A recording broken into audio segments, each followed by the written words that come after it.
fresh perspectives. If at any time the alternative viewpoints you absorb while inside the pyramid become too distressing, simply say to yourself, I'm happy. It's like a tomb without a roof. Good day.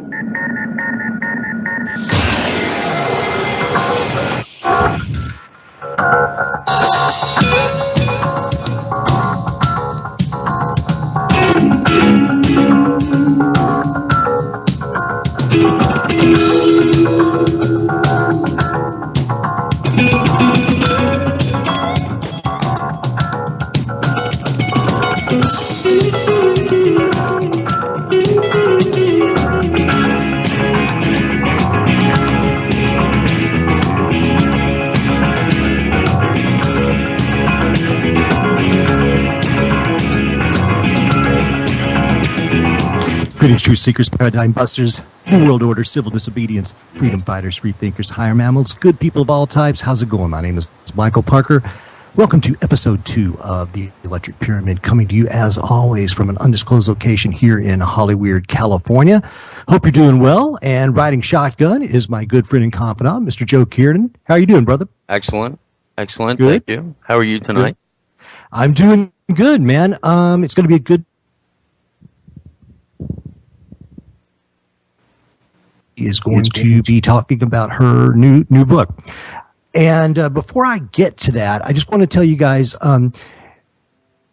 this is my second show, and I've noticed that we've had a couple of audio issues, so we're working on that. And just bear with me. I'm kind of an audio geek, so a little grim.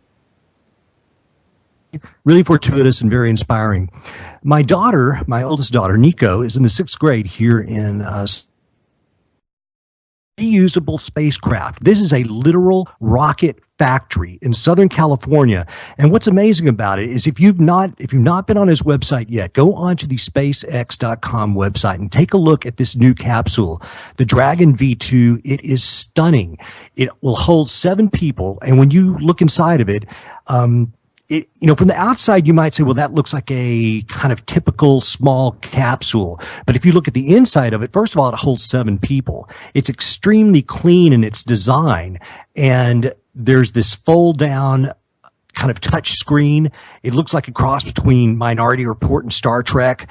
And it is just unbelievable. And when you go into the facility itself, what you soon realize is that they are literally building these spacecraft, the rockets that take them into orbit and the craft that sits on top, all inside of this one building. So they've got these large rockets that they have called Falcon 9s, and that's for the lighter payloads. For the heavier payloads, they have a Falcon 9 Heavy, which looks essentially just like the same rocket, but with additional rockets on the side. And then on top, they have this Dragon version 2 capsule. Now, what's amazing about this, here's a man, the guy's only 41 years old, and I believe that he made most of his fortune by creating PayPal. And, of course, he also owns the Tesla motor automobile company. But this guy is not bad for a side business.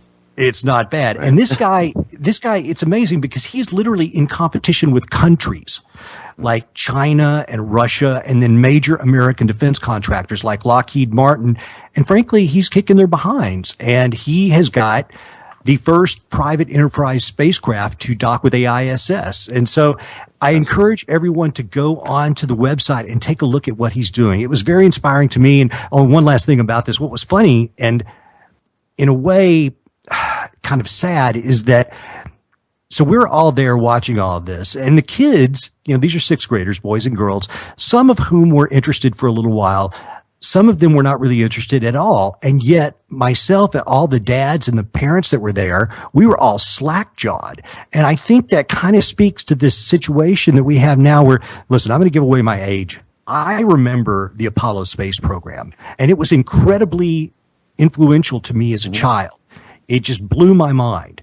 And yes, we did go to the moon, people. So we did go to the moon, okay? And as a kid, when I saw that, it was just stunning to me. And I've lived with that my entire life. And through the 80s and the 90s, not to knock the shuttle program or any of the unmanned craft that we have, but it just doesn't invest the human species in the same way that a craft loaded with humans going to some place does. And when I was watching these kids, I was just kind of noticing they were not really nearly as interested in this as the adults were. So I guess all I'm saying is that I found it very inspiring. I'm glad that someone is bucking the system and kind of taking the future into their own hands and creating a new technology by which we will someday move out beyond this planet. And I know that Elon Musk, he has a very strong feeling about wanting to colonize Mars. So I take my hat off to him. I encourage everyone to go onto the SpaceX.com website and check that out. It was really cool. There's been a few theoretical physicists over the last 20 years that have, it's like everything they always end up to where humans are going to be in 200-300 years from now. It was really not so much what we're doing here. It's how many places we're populating. Yes. It's incredible that this is that's something they've been pushing. Well, you know what? I mean, it's inevitable. And I think that is part of the human spirit to go and to explore. And yes, it's dangerous. And yes, it's fraught with risk. And yes, it's very expensive. But guess what? So's war. Yeah. And we do a lot of that. And so right now, this man, Elon Musk, is creating spacecraft that we can use over and over again. Oh, and that was one other thing that was quite interesting. These large rockets, he's designing them so that they can be reused. So, you know, you're not talking about an old Saturn V where we shoot that thing up into the air and then we lose everything except for the capsule that's got the astronauts in it. This is the only way that we will get ahead of the game. And his spaceships will be reusable. So I found it inspiring. It made me feel good. It made me feel in this everyday fracas of bad vibes, bad news, there was somebody doing something interesting and exciting and romantic in a way. How were these things? His new craft. How does it work in means of fuel consumption? Well, here's the deal. They have these new they call them Super Dragon thrusters, and it's so weird. You stand next to this thing, and literally, I'm telling you, I was 8-10 feet away from these major rocket thrusting engines. And there's 9 of them. If you remember on the old Saturn V's, there were 3 large jet nozzles at the bottom, right? Sure, yeah. And the deal is, it's like once you set that thing off, once it was lit, it was going. There was nothing you could do about it. You couldn't be anywhere nearby. They had special tunnels underground to just take that energy. Right. That's right. It was insane. There was nothing, you couldn't shut it down. These are energy efficient for a solid propellant type craft. I don't remember exactly which craft, well, I'm sorry, what the technical name for the fuel was. It was a sophisticated yet still somewhat conventional fuel type, but the engines are far more efficient. There's 9 of them on the bottom. If a couple of them go out, you can still run the craft, and more importantly, you can literally turn it off on the launch pad. Wow, that is is incredible. So, yeah, because there's been a few disasters going back a number of years. Absolutely, where it hasn't even left the tower. That's right. But, Men died. So there's no fuel tanks that are 100 feet long and. Well, the craft itself, the rocket itself is 244 feet, and then it splits that's bigger up. Than I thought it was. Yeah, it's a big rig, and they are firing them off primarily from Cape Canaveral, Vandenberg, and then they also, I thought this was interesting, they're testing a lot of these rockets actually in Texas, right outside of Waco, and they're buying some new land for a new launch facility outside of Brownsville, Texas, which is far south Texas. Very cool. Yeah. So anyway, ladies and gentlemen, just check that out. I also want to tell you guys over the next couple of weeks, man, we have got some great shows. Next week, I am super excited about this. Joe and I are both big rock and roll fans. And there's this gentleman, Dave McGowan. He is a journalist from here in Southern California. He's written this book called Weird Scenes Inside Laurel Canyon. And his basic premise, now I've read some of the chapters online. I'm going to purchase this book and read it over the next week, is that many of the major kind of rock aristocracy that came out of Southern California and the Laurel Canyon scene in the late 60s was actually being, I don't know if the word infiltrated is the correct thing, but influenced by a kind of secret military industrial intelligence unit, which just seems completely nuts. But He's going to tell us about it. So we're going to be talking about the Doors. We're going to be talking about the Zappas, who I worked for a little while. We'll be talking about Crosby, Stills, Nash and Young, the Love, all of the bands that came out of this area in the late '60s. So that's going to be next week. The week after that, we have. Yeah, that's going to be. He's got a lot. Week for me to wait for next week. I know it. I know you're going to have a lot of Doors questions. I mean, because when I first met you, we were talking about the Doors. So I'm looking forward to the questions that you have for him about that. I'm really looking forward to it. I think he's going to have a lot of fantastic things to say. Yeah, I know that he's getting a lot of pushback on these ideas, but regardless, here's the deal. I'm going to bring things to the show that, we may not agree with, but I want to be thought-provoking. I want people to ask questions. I want information to be out there. And you know what? I'm not saying the guy's not right. I'm just a curious person. But let's see. After that, we have Chad Meek, who I believe was on your show just the other day. Chad is awesome. I caught a portion of that interview. Fantastic gentleman. I could have talked to him for another 4 hours, to be honest with you. Or more or less, he had so much to say that because he was speaking about his uncle.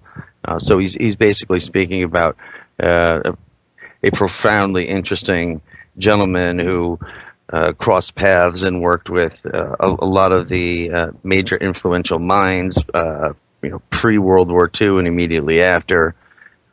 He worked directly with Howard Hughes and L. Ron Hubbard, and all. Did he work with Jack Parsons as well? Yeah, from JBL. Yeah, right. Okay. Yep.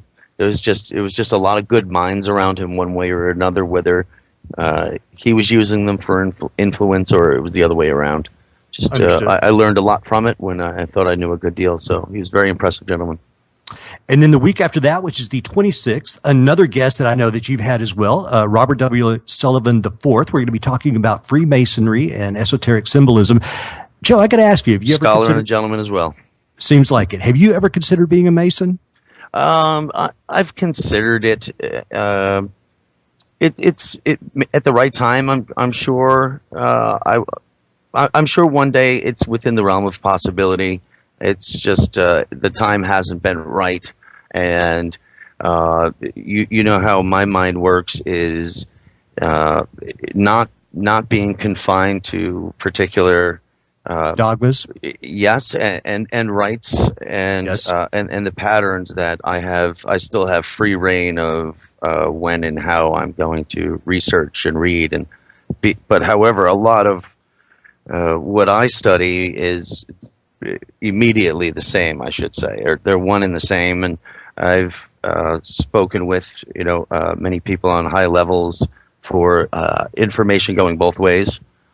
Because when you get to the old masters who try to spell things out for you, a lot of times in more recent books, it's of course people's interpretations, and it's the old telephone call thing. The more times it's transcribed and translated to a different language, there's always something lost. So certainly, you like to go back to the originals and.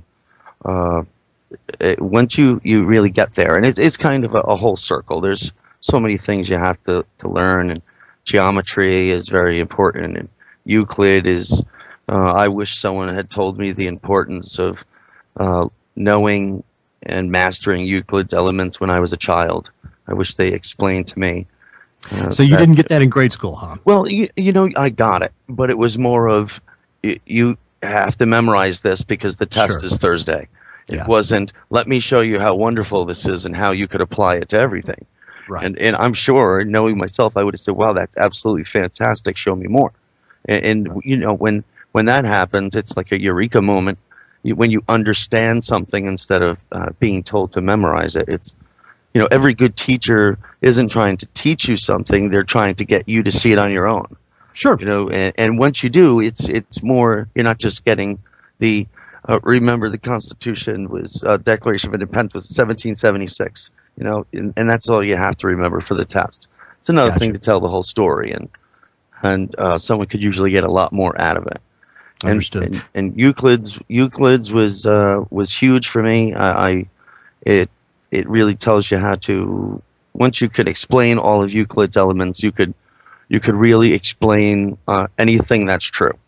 And if it can't be explained through Euclid's elements, then it will never be solved. And it's Understood. still the case today. Well, I'm looking forward to speaking with him. He and I are actually fraternity brothers. He's a Lambda Chi Alpha, which I am as well. So the topic of ritual and where that would fit in 21st century modern day life is something that I want to ask him about. But before we get too far off the beaten track, I know that Sylvia is about ready to come on board because she just texted me. Can you reach out to her while I? Yeah, we should be trying to. She should be getting on the line here right now. Perfect. Well, let me tell everybody who Sylvia is. Actually, I'll wait till we get her on the line. Hello? Sylvia? Yes, speaking. This is Michael Parker with the Electric Pyramid. Good evening. Hello there. How are you? I'm doing very well. Since we have you on the line right now, I'm going to go ahead and tell everyone a little bit about you because I didn't want to speak over the phone ringing, so you just hang tight for just a second. And I'm going to... Fine.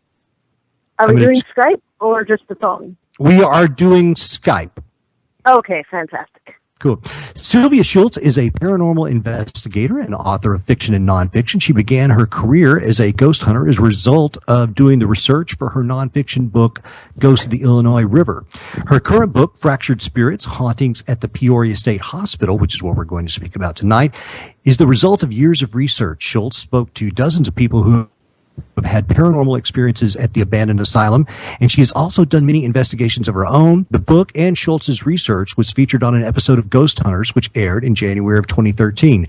Shults lives in Illinois with her husband, and she works at the Fond du Lac District Library. I hope I pronounced that correctly.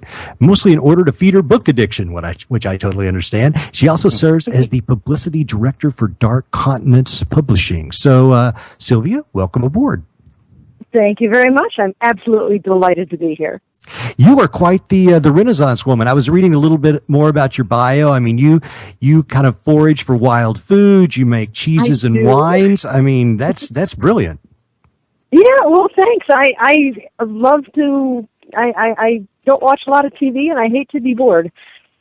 I understand that. And love trying new things, and I just love getting out and tearing it up, I guess. Well, I was excited to see that, and I share some of your interests. So, but let's move on to the asylum. So, one of the things that I wanted to start off with, because a lot of people may not be aware of this particular facility that we're talking about. So, let's start off just a little bit, because it's different than a lot of other asylums. And I was wondering if you could just explain to the audience, back in the day, I mean, you did not want to get committed to mental health facility. So tell me about what the old practices were and then how that kind of changed into this modern, more compassionate version.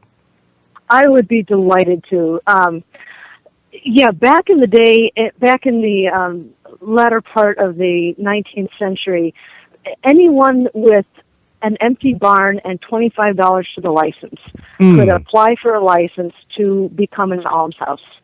They did not think that the mentally ill could feel pain or feel heat or cold.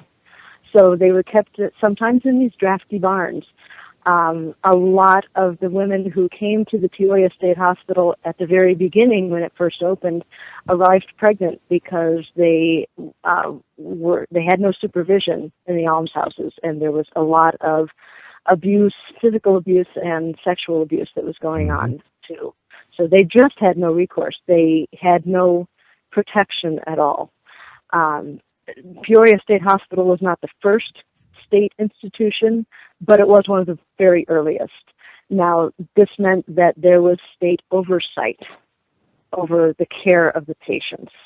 There were nurses hired that actually knew what they were doing. It was a regimented, structured environment rather than just somebody opening up their barn for the care of these people who were so unfortunate. I am. When people say haunted asylum, they automatically think pain and fear and abuse. And I was so grateful to discover that that was not the case at the Peoria State Hospital. Now, the Peoria State Hospital, though, was actually called something beforehand, correct? It was, yes. It started out as the Illinois Hospital for the insane, or for the incurable insane. That's the word I was looking for. Which sounds Which sounds bad. It sounds horrible. It sounds absolutely horrible. Dr. Zeller was one of the first superintendents, and he really brought mental health out of the dark ages. He really did. He went to the state legislature, the Illinois state legislature, and demanded that the name be changed. He said, "You do not tell my patients they are incurable. I'm here to do just that."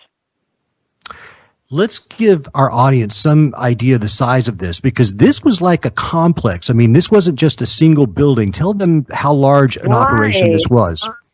Well, there were 63 buildings on the hilltop when the hospital was at its height.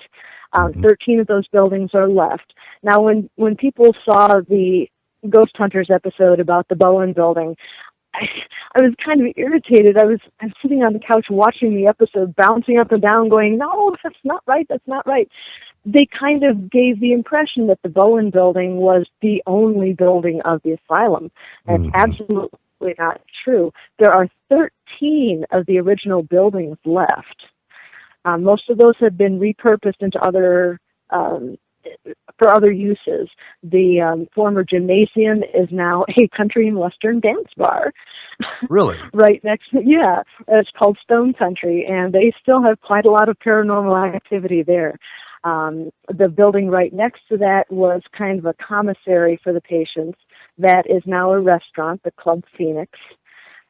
So a lot of these buildings got repurposed. However, there are two buildings, the Bowen Building and the Pollock Hospital, that are still in pretty much their original conditions. And those two buildings are the ones that are devoted to paranormal investigation. And how many acres does this cover? When the full, including the cemeteries, and what were the original buildings? How large is this, roughly? Ooh, I can picture it in my mind, but I have no idea about the acreage. But it's big. It is big. If you're coming up Pfeiffer Road onto the hilltop, that's the very eastern edge of it. And if you go across town to the western edge, to the Alpha Park Library, that's 3 miles away. And Wow. that is still on the property. That is still on asylum grounds. Okay. So we're talking about a really big installation. You said 63 buildings originally, 13 of which are still standing. Yes, that's right. 3 working farms on the hilltop. They had their own power station. They had their bakery produced thousands of loaves of bread a day. They had a hog butchering operation. So yeah, they were self-sufficient little place. The only thing they didn't make was shoes. So, well, Dr. Zeller, now, when did he take over, and when did the hospital kind of start proper in the way that we're talking about it? What year? The 1902 was the 1902. first year of operation. Yes, they started off in February of 1902, I believe. And Dr. Zeller came to be the superintendent very shortly after that. And he was the superintendent there until, I believe he retired in the mid-20s, and stayed on at the hospital and lived actually at the Bowen Building in an apartment on the 3rd floor. And that is actually where he passed away in 1938 of pneumonia. He and his wife, Sophie, had never had children. They considered the patients of the asylum to be their children. And then I'm sorry, go ahead. Oh, they were devoted to their patients. There's a story of there was a big storm in this area one day and one night that knocked the power out. And Sophie stood at her stove in her cottage and made coffee for all of the patients in all of the cottages, and took fresh hot coffee out to all the cottages so the patients would have hot coffee during the storm.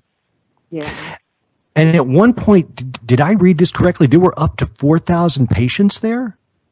Yes, that's right. That's right. It was a very thriving place. There were cottages, and when I say cottages, you think a small little house, but these places were really McMansions. I mean, they were huge. And one of Dr. Zeller's genius ideas was that he, a raving schizophrenic, roommated with somebody who perhaps just had simple depression. So it just wasn't very good for patient care. Now, what Dr. Zeller did was he put together a cottage system in which all the people that had a similar affliction were housed together. So if you had epileptics that were subject to fits, they were paired up in a buddy system.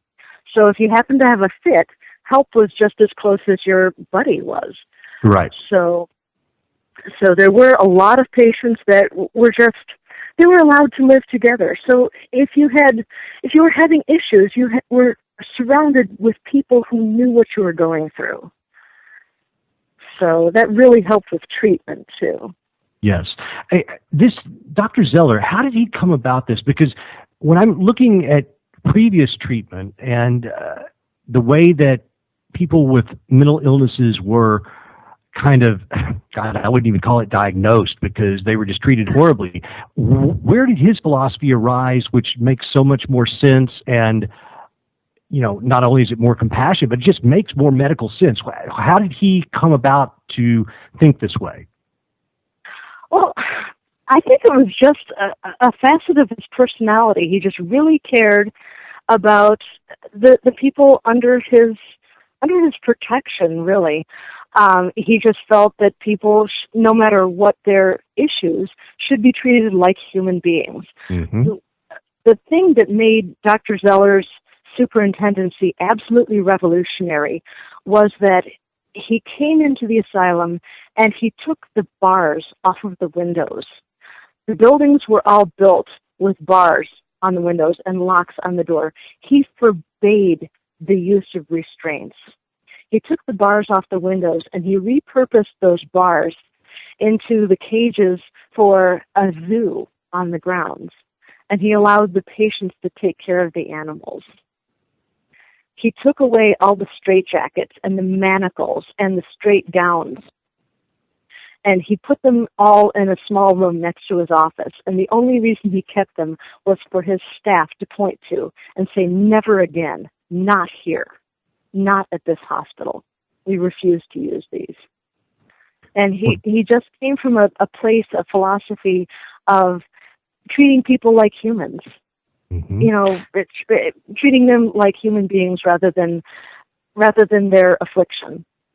Well, that was actually a huge gamble on his part because when you're talking about so many people, I'm sure that there were some that thought that he was taking a huge risk by doing that initially. Oh, yeah, there was a lot of flack for that. Oh, my goodness. People were absolutely astounded at this course of care. Now, Dr. Zeller insisted on absolute transparency. He had reporters up there every month. He had people from the state legislature. People were free to take tours of the facility at any time. He didn't need any preparation. He knew his staff didn't need any preparation. They're just like, you know what? If you want to come visit, if you want to come inspect the place, go right ahead because we know what we are doing is right and proper and good. We have absolutely nothing to hide. So, yeah, but he did catch a lot of flack for it. There was actually a big kerfuffle when the Bowen building was built. It's, I'll describe it for the audience here. The Bowen building is made of limestone blocks from the oldest quarry in the United States. It's in New Bedford, Indiana. So it's this big, imposing stone building right at the top of the hilltop, the crest of the hilltop. It looks out over the hilltop and the view goes down to the Illinois River. And it's really the face of the asylum. It's this gorgeous, gorgeous 3-story stone building. Now, what that was used for most of the history, was a nurse's dormitory and nurses' classrooms. And there was this big political dust-up before the building was built. They were like, why are you building this magnificent structure just to be a nurse's dorm? I mean, that's silly. Why waste this gorgeous architecture on the nurses? And Dr. Zeller said, you know what, if we build this, it's like that the baseball movie, if Sure. you build it, they will come. He said, if we provide this classy place for students to learn, for nurses to learn, they will become better nurses and they will become better caretakers. He was very interested in helping his nurses go on to become doctors. He encouraged women's education. He insisted that all of his staff, the caretakers of each cottage, were a married couple, and he insisted on most of his staff being women. He felt that the gentle touch of a woman was much more conducive to calming an unruly patient than the hard hand of a man. There are many, many stories of patients wandering away, and the closest big city, of course, is Peoria, Illinois. And there were patients would wander away, and they'd get as far as Peoria, and they'd be picked up by the Peoria police. And the asylum would get a call saying, "Hey, we've got your patients here." Dr. Zeller would send a nurse on the train or on the trolley to pick up this patient. They'd say, "You know what? It's time to come home now. You've had your little adventure. Come home with me." So he really encouraged the nurses to care for the patients. That's wonderful. Well, when you were describing the Bowen building being made out of limestone, I think that's actually kind of a good segue into the paranormal aspect of this, because when you look at the Bowen building, it looks like a place that should be haunted. I mean, it looks like a stereotypical location for paranormal activity. And then, of course, there is the idea that limestone is a kind of conduit for paranormal activity or spiritual activity. And exactly. So how does that work? I was not really aware of that idea before reading your book about limestone. Yeah. That's what I learned, too, when I was doing the research, and it's fascinating, but it actually does make a strange kind of sense. 30 millions of years ago, 30 million years ago? No, it was longer than that. It was like 300 million years ago. The area of this part of the country was covered by this shallow inland sea. Mm-hmm. And in that sea, there were millions upon millions of tiny little sea creatures, little microscopic critters. And when the seas dried up and disappeared, all those little microscopic skeletons filtered out of the water and became compressed down into the material we call limestone. And that is the theory in paranormal circles and in magical circles as well, and Native American circles too, is that since limestone is created from something that was once alive, these tiny little creatures, that gives it a power that other stones don't have. It kind of acts as a conduit for psychic energy and for other types of paranormal energy, which I think that's just a fascinating theory, and I really do subscribe to it. Yeah, I do as well. And when you think about hauntings in general, or hauntings that don't have intelligence associated with them, and I'm kind of jumping the gun a little bit, but if there is psychic energy or resonance that is left behind after traumatic or just emotional incidences that reside in an environment, then you would think that it would have to be stored somewhere. So who knows, maybe the limestone does act as like a battery or something and allows that energy to remain stored there. Oh yeah, I believe that. Wow. Okay. Well, let's talk about some of the types of manifestations that people have experienced in and around the Peoria Hospital. And I know that there's as many different types of manifestations as I've ever heard of. So I'm going to let you just take it and run with it. Explain some of the things that people have seen, heard, or felt. Oh, yes. This is one of my favorite subjects when it comes to the Peoria State Hospital. People can experience hauntings at the Peoria State Hospital on that hilltop through every one of their senses. And I do mean every single one of their senses. There have been shadow people seen in the hallways of the buildings. There have been, people have heard footsteps and thumps and groans and hollering. And people have seen full-body apparitions. They've experienced the sense of taste is involved, believe it or not.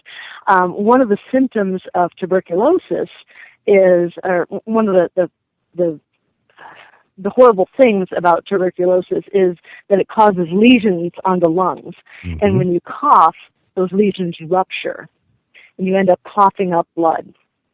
And that is one of the classic symptoms of tuberculosis, is coughing up blood. So people have reported tasting blood in their mouths. Wow. Now that was when there was one ward or building that was devoted just to the tuberculosis. Yes, that's the Pollock Hospital. That is the other building that is in its pretty much its original state, and yes, that was devoted to the care of tuberculosis patients. And at the very end of the hospital's history, it was also used as a geriatrics ward. So there have been a lot of deaths in that building. That is also the site of people have experienced hauntings through their sense of smell. I've actually had that happen to me twice. What did you smell? In the hallways of the Pollock. Well, this is really, really wonderful. This is the first time I've ever heard of this happening. I was talking with an investigator who was sitting in the men's death ward, and they were doing an EVP session, and all of a sudden she started smelling. She said everyone in the group smelled, it was almost like pine, but it was a little bit of cinnamon mixed in too. She said it smelled like Christmas. Mm-hmm. I thought for a moment, and I realized that the Peoria State Hospital was so forward-thinking that it could very well have used herbal medicine too. Mm-hmm. And in herbal medicine, white pine is about the best chest decongestant there is. There's a natural foods product company that Watkins that still makes a white pine cough syrup today. So I was. So you believe that's what you were smelling?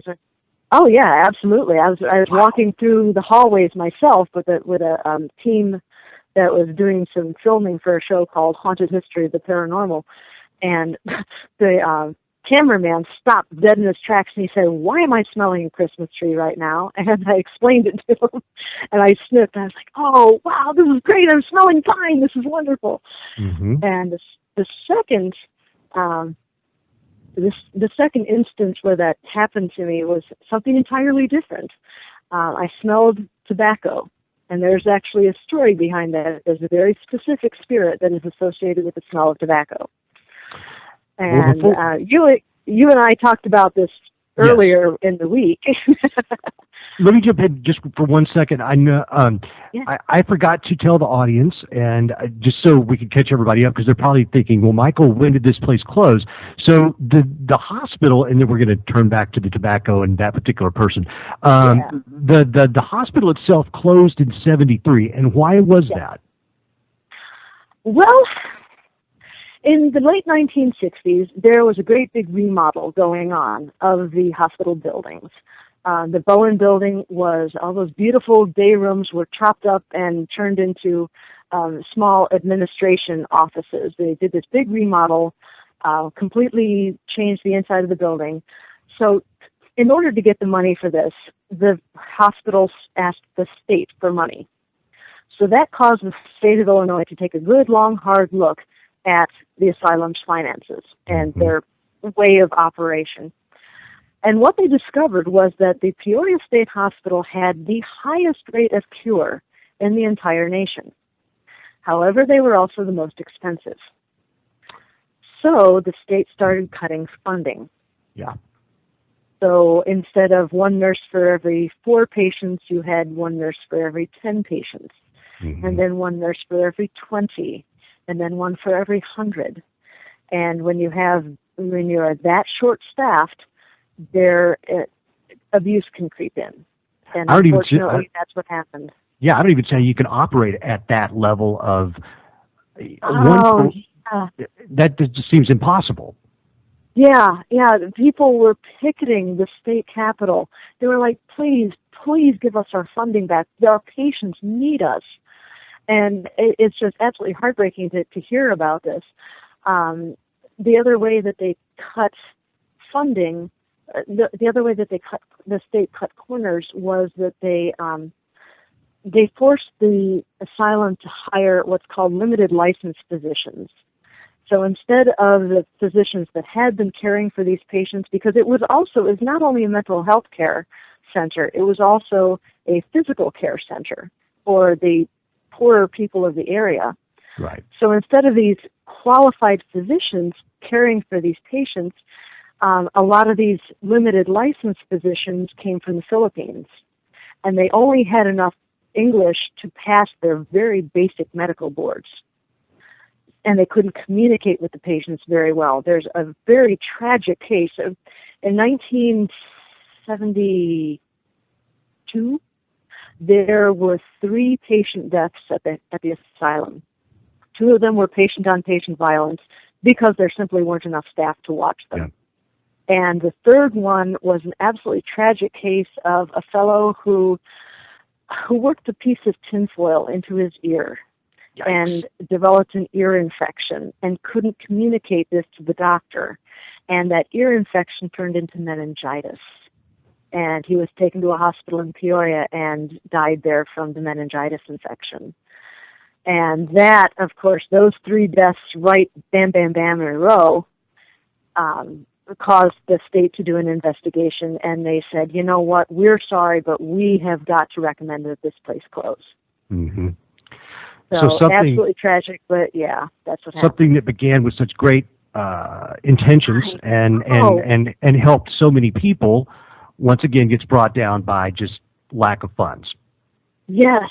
It just kills me to tell audiences about that part of the story, but it's part of the story. It's true. So after the facility was closed, and how long after that was it before people started talking about the apparitions and the paranormal activity that was associated with it? Almost immediately. Wow. Yeah. Well, let's jump right in and talk about it. Yes. There's so many ghosts and entities associated with the building. We might as well just start talking about. I know we're going to come up on. We're going to have a break in a little bit, and Joe, I would like him to give us a cue. But let's start talking about the person and the tobacco. Okay, this is one of my favorite stories of the asylum.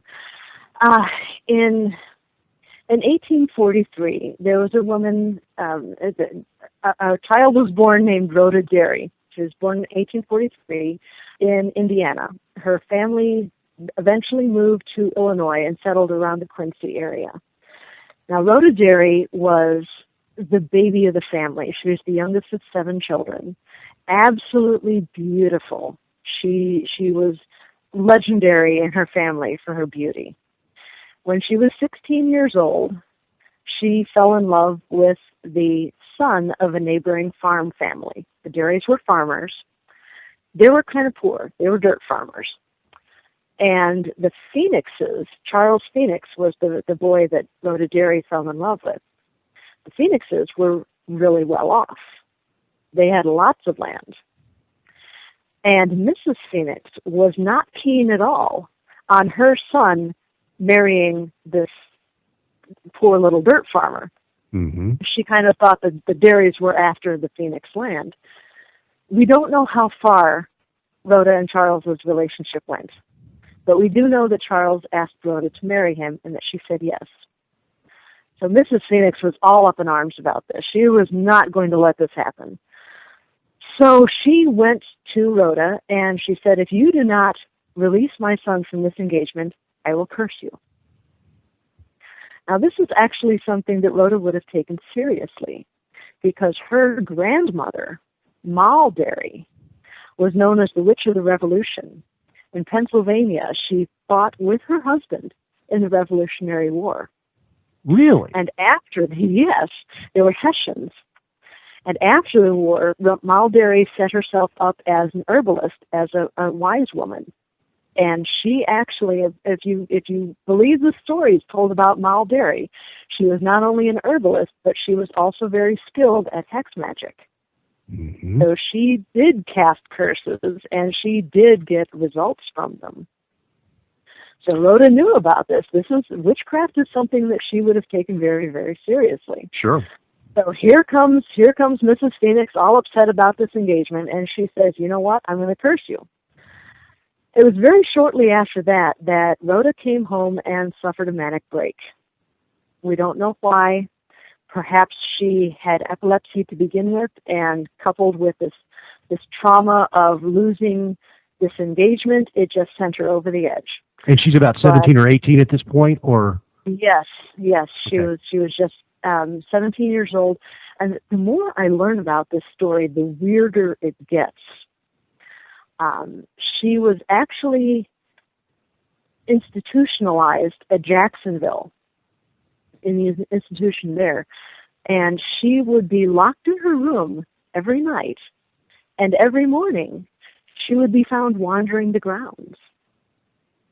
And the attendants would say, "Well, who let you out?" And she would say, "Mrs. Phoenix did." And nobody could ever explain that. So wait a minute. Okay, so Mrs. Phoenix threatened her with this curse. She then goes home and suffers from this kind of manic breakdown. She gets taken to this institution. She's there for a little while, and they find her escaping on an almost daily basis from her room. Mm-hmm. Yeah. So they finally sent her home. The really tragic part about all of this is that when she was institutionalized, Mrs. Phoenix came to see her and said, "Look, there is no curse. I didn't mean it. You're fine." But she was too far gone in her madness to realize that. So she eventually did come home, but in 1860, her mother died, and her father could not care for her at home. So he actually had to put her in an almshouse. And as I mentioned at the beginning of the show, almshouses were terrible, terrible places. Rhoda became very, very agitated about this. She started to self-abuse terribly. She beat her front teeth in. She beat her teeth in? Yes. She hit herself with the palms of her hands so hard that all of her front teeth just fell out. She clawed her own eyes out. She was so violent, she would tear her clothes off. She was so violent that they had to keep her in something called a Utica crib. And that is a crib that is not even big enough for an adult to stretch out in. If you're in a Utica crib, you have to be in the fetal position.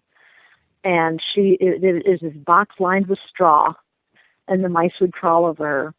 And there was a little hole strategically placed where when she eliminated, the stuff would fall through. There's a little tray underneath, just like a rabbit cage, and for the same reason. And it was just, she was locked in there for years and years and years. This is absolutely atrocious. Yeah. Yes, it was awful, just absolutely tragic. And just for the audience, just so you know, if you're thinking that this person didn't exist, there are actually pictures of this person in Sylvia's book. And I'm not sure if you caught that, but this girl was so traumatized and so manic or schizophrenic, she clawed her eyes out, which is just something I cannot even comprehend. Yeah, it's really difficult to hear about this part of Rhoda's story. She finally calmed down enough after years to be moved to something called a box bed. It didn't have a lid on it like the Utica crib did, but it, again, not big enough to stretch out in. So from being cramped up in that fetal position for years, literally years, her limbs atrophied. She could no longer stand when she was let out. When she was allowed to come out, she was cared for by other feeble-minded patients. Gosh. So, yeah, she spent decades in that state. Decades. Now, yeah, decades. when Dr. Zeller took over at the Peoria State Hospital, he made it his business to go around to the almshouses of the state of Illinois and rescue the most pathetic, horrible, awful cases. He went to the Adams County almshouse, and he saw Rhoda in her box bed. And he said, "This patient is coming with me." And the superintendent of the Adams County almshouse did not want to let Rhoda go. They got money for every patient they had. Gosh. And also he was afraid that he would be blamed for Rhoda's Certainly. condition. Yeah, do tell. Yeah. So Dr. Zeller said, either this patient comes with me or I shut your institution down, effective immediately. He was absolutely adamant that he was going to rescue Rhoda. Mm-hmm. So when they moved her to the Peoria, how did they do that? Well, the story goes that the train from Quincy got in very late to Bartonville that night. There was a washout on the tracks, so the train was delayed. So it was very late at night when the train finally pulled into the station at the bottom of the hill. The nurses and the attendants were there to meet the patients, to meet the train. And they took all the patients out of this boxcar. And at the end of the boxcar, there was this great big laundry basket, big wicker basket. It took 2 guys to carry it. So 2 of the attendants lifted this basket, carried it out of the boxcar, and they started humping it up the hill. And they set it down to take a breather. Everyone thought it was just full of clothes. And then the clothes parted when the basket was set down. The clothes parted, and Rhoda popped up and started jabbering at people. She was actually being carried around. Her body was too deformed to fit in a wheelchair. Mm-hmm. So she had to be carried around in this basket. So that night, for the first time in 43 years, Rhoda Derry slept in a bed with clean white sheets. Unbelievable. Unbelievable. The nurses absolutely doted on her. She could no longer see, but they made sure that she experienced the hilltop in any way that was left to her. They sat her out in the garden, and they let her feel the sun on her face and hear the singing of the birds and smell the flowers. They took her to dances so that she could hear the music. So, yeah, absolutely amazing. I tell you what, I'm hearing some music. I'm guessing that is our cue that we're coming up on the top of the hour. That was our cue. We'll be back in just a few minutes. After the break, I'll tell you about the tobacco thing. Excellent. Thank you.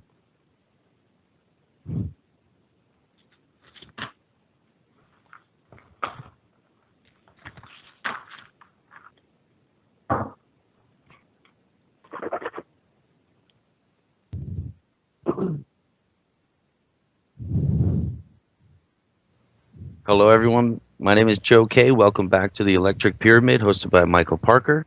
I would quickly like to recommend everyone to make your way to the chat room at freedomslips.com here at Revolution Radio.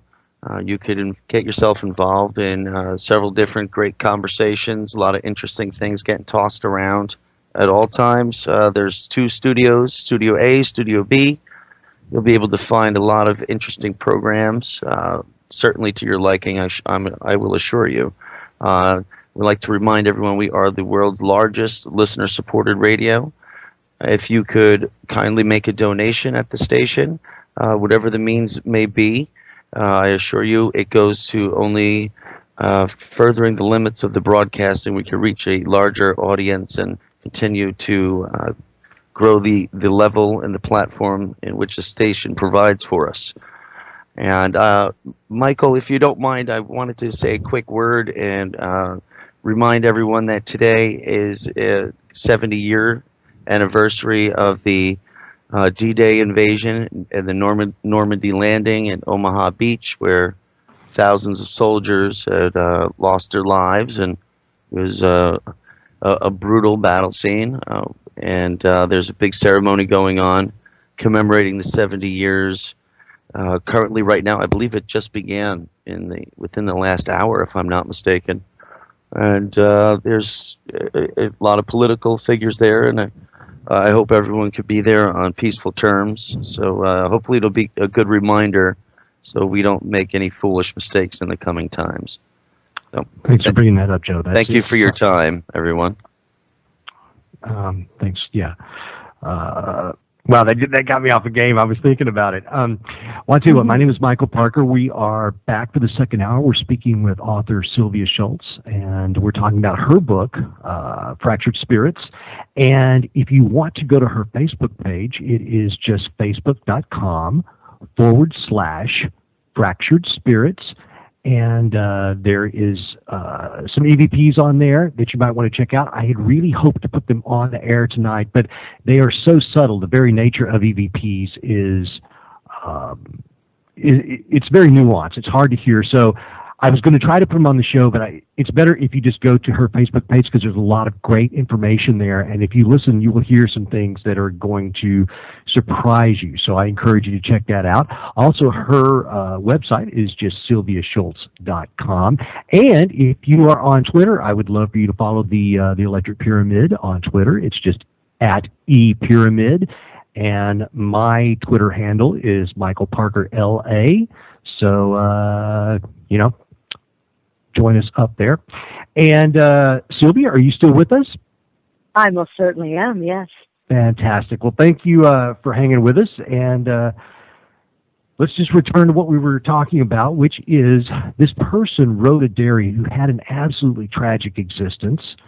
Yes. I mean, fell in love, and it ruined her life. Can you imagine? I mean, it's like, what kind of universal, just hard luck story. Yeah, yeah.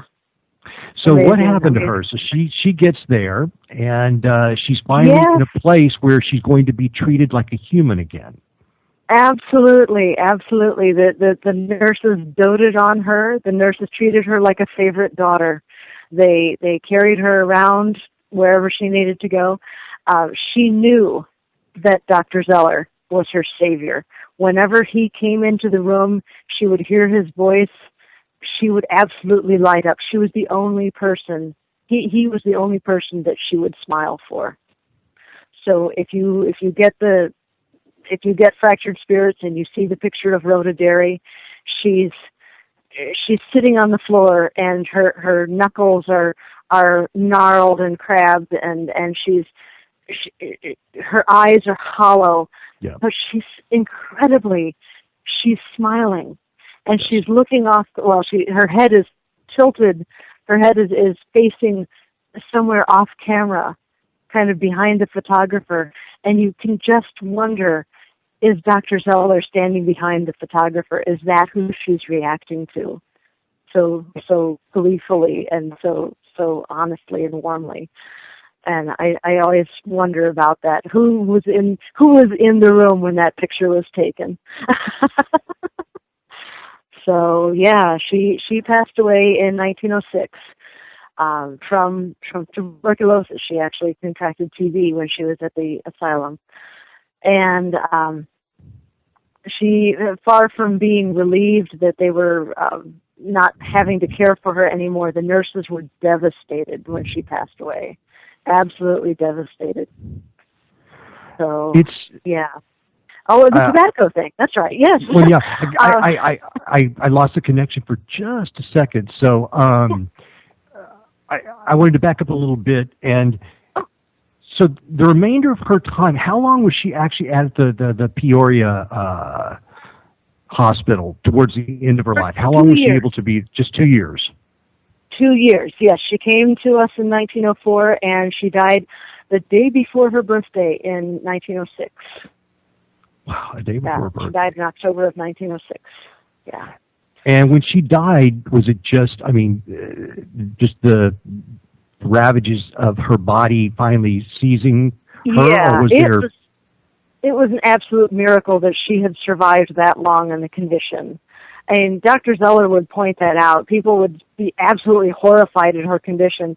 But Dr. Zeller would say, you're blaming the almshouse for this, but they actually kept her alive for 43 years.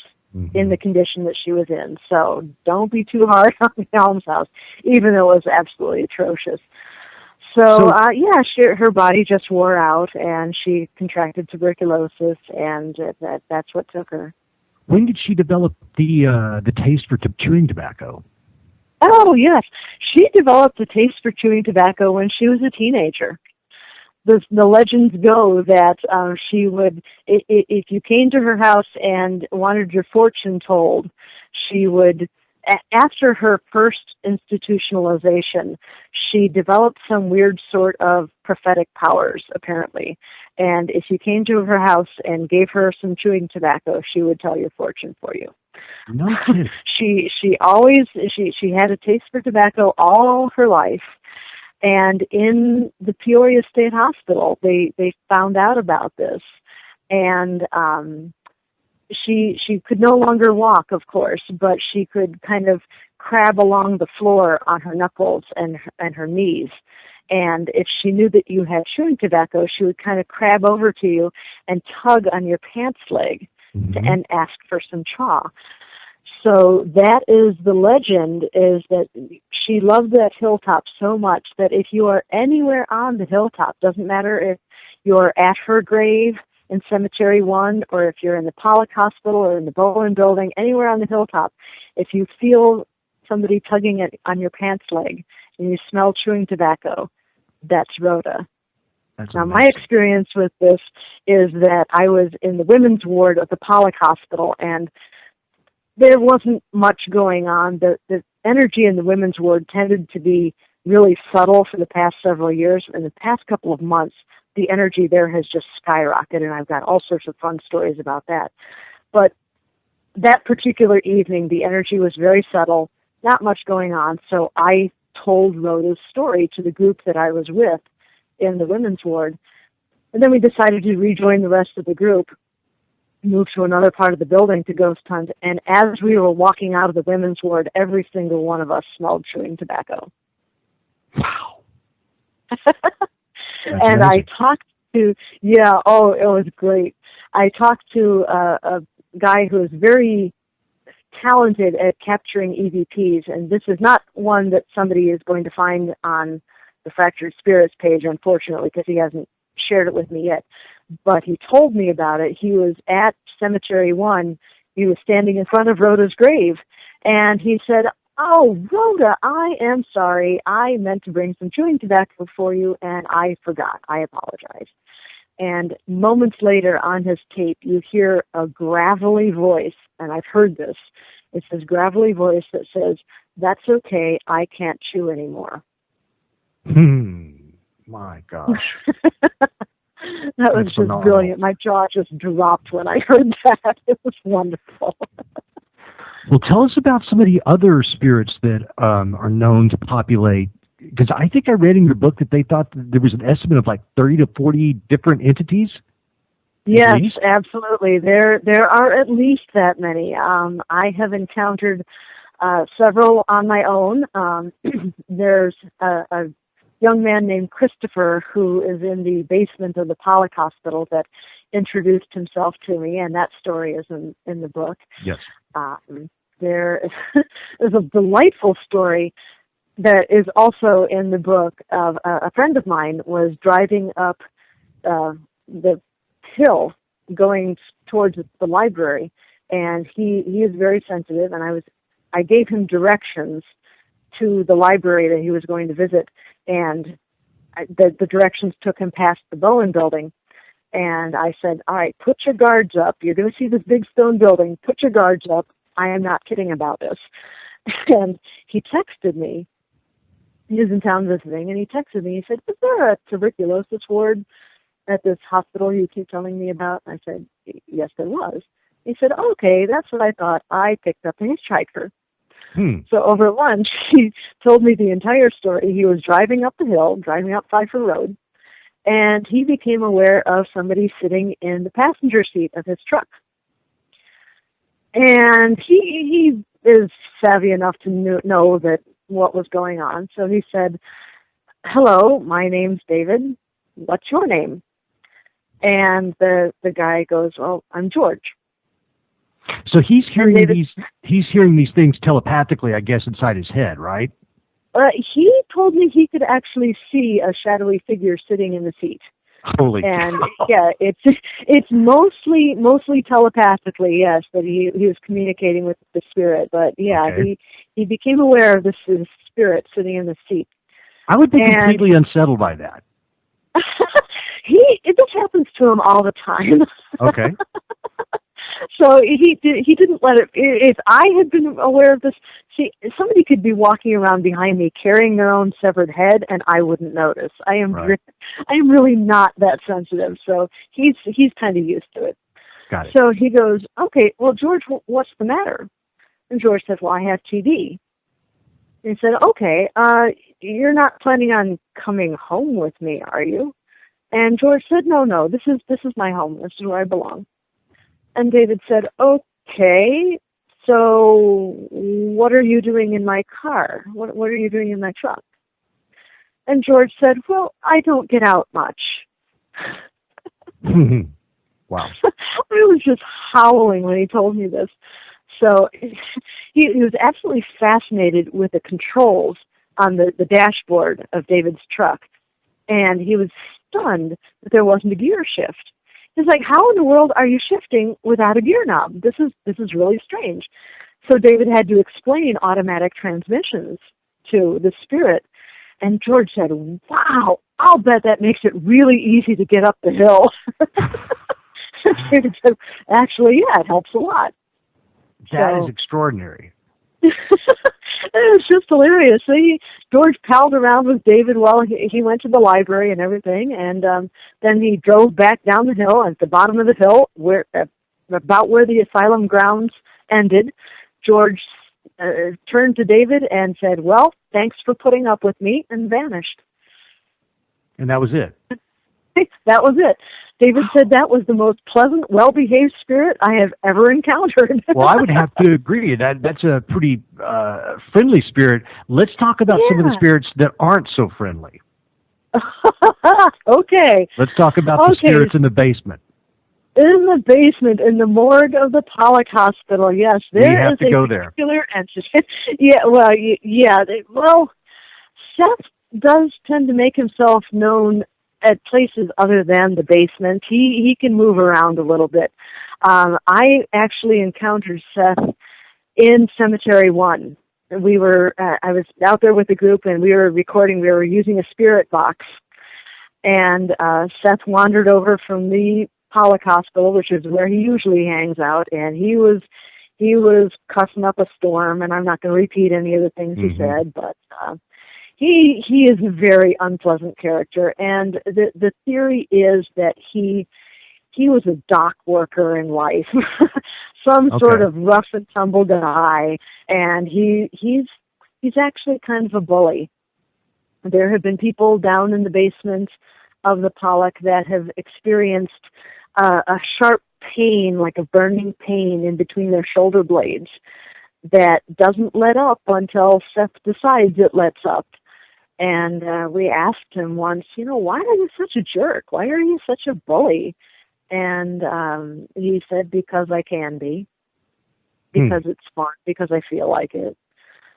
So, yeah, he's one of the more unpleasant spirits. Now, in the basement of the Bowen building, yes. Going back to the historical, the actual, what we actually know about these buildings. And not speculation, not anything paranormal. When the hospital closed in 1973, the state just locked the doors and walked away. Everything was just left there. Which I don't actually understand. Why did they not feel, not to take us off on a tangent, but I don't understand this. Why didn't they feel like they could salvage some stuff? They literally just walked away. Why did they do that? There was such a stigma attached to the place. Okay. There was such a stigma of mental illness. Okay. People would threaten their children with this. If you don't behave, I'm going to pack you off to Bartonville. And by that time, it had gotten to be. It was still a place of hope and help for many, many people. But there's also that real stigma of mental illness and having something wrong with you, and just something broken in your mind that you have to be in this place. So there really was quite an unpleasant experience attached to this. And many people don't, even today, many people don't understand mental illness, and it's something scary, and I understand this. So it was just a place where nobody wanted to hang out, but people did hang out there. Unfortunately, the Bowen is the public space of the asylum, and being so visible, the Bowen building actually took the brunt of the vandalism and the break-ins that happened after the asylum closed. And it's such a wonderfully creepy old building that people would break in, and especially down in the basement, they would try to summon entities that they had no hope of controlling. And there was a lot of, I hesitate to say this because it's a really awful thing, but there was a lot of satanic practices going on down in that basement. So there is a lot of really unpleasant energy down there, even today. And you can kind of feel the residue of that. That sounds awful. And yeah, I mean, knowing that, I mean, I would probably be okay with traversing most of those buildings, but knowing that part, I think I would be quite hesitant to go down there because. Well, people do go down there. Sure. People do explore in that building. I mean, I guess I would, but the idea that somebody was down there at some point doing satanic rituals, trying for sure to get bad spirits to assist them or come about, that's just, I don't know, that creeps me out big time. It's very unsettling, to know that something like that actually went on. When they started opening up the Bowen to investigation, when somebody actually purchased the property and started leading tours through there, they had a Wiccan priestess and I think a Jew and a Catholic. They had representatives from 3 different religions come down to the basement and bless the place. Okay. And they also put an iron post at the bottom of the basement stairs. What does that do? Iron tends to, and you hear about this in fairy tales too, it tends to be a very grounding thing. Okay. If you believe in it, all the fairy tales say fairies can't touch iron. It just has a very powerful supernatural grounding effect. Okay. And that the theory behind that is once we've blessed this place and we put an iron post there, any unpleasant entity is not going to be able to come past that post. If it is still down in the basement, it's not going to be able to come past that iron post. That's kind of a barrier to it. It's not going to come up into the rest of the building or out onto the asylum grounds. Understood. Yeah. So, all right. So then there's other spirits as well. I mean, at some point I want to talk about Old Book, but then there's 2 other spirits I think that Mr. Conover was talking about that were kind of mischievous and were kind of buddies or something. Yeah, Ed and Al, yes. Now, Rob Conover seems to be pretty much the only person who has had much experience with Ed and Al. So the only stories I can tell are secondhand from Rob Conover's experience. But yes, they're a pair of friendly, mischievous spirits that he encountered in the Bowen building. There's another Bowen ghost who I feel much closer to. Now, I did mention that the Pollock Hospital was the scene of countless deaths over the years. Now, in the Bowen building, there were only 2 recorded deaths. Dr. Zeller passed away in the Bowen building in 1938. And in 1915, there was a housekeeper named Mary Stewart who was working at the Bowen building. She was the housekeeper for the nurses, the students who were there.